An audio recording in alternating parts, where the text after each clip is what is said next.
How do you lose a dad bod? You want to take it, Preethi?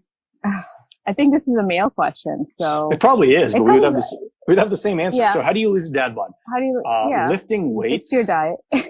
lifting weights, and eating protein-dominant real food is probably the two paths to get there. If you go on Twitter, I have Ideally my doing training both. plan. Yeah. Yeah, So and like so not drinking a lot of beer either.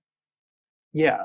And most people don't actually drink that much. This is something that's surprising me, when I'll talk to people who are interested in working with me one-on-one, especially like the high stress professions, the lawyers and stuff like that. I just kind of assumed they were all alcoholics, and like very few of them actually drink that much.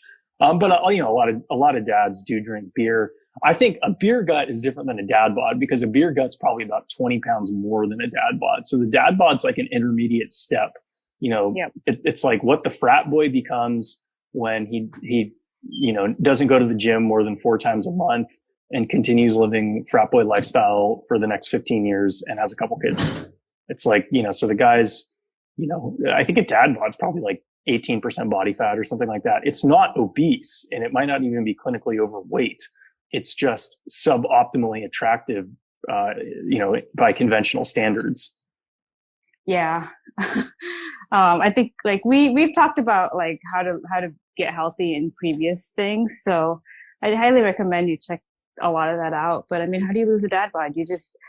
I think it's obvious. You fix your lifestyle. There's no other way. The only reason you have, I guess, okay, maybe the way to frame this question is like, why do you have a dad bod in the first place? Right. Yeah. It's probably because you let go of your health and you started to eat poorly, and you started to stop moving and stop exercising and live a very sedentary lifestyle. So if you reverse that, then your dad bod is also reversed. Yeah. Now, that's a sensible explanation for people who've been active for most of their lives, like you and me, Preethi. But I think it's important to take into account the fact that there is a decent percentage of the population that was really never physically active, but still wasn't fat when they were younger. And so fitness might be a little bit more confusing for these people, and they might be more likely to attribute their decline to like genetics or something like that, because they may have never actually had to work hard to be in okay shape when they were younger. And all of a sudden, as they've gotten older, now they have to. And so now it's like it's not easy for them to diagnose what's specifically wrong with their lifestyle, because they didn't actually know it was right when things seemed to be going okay.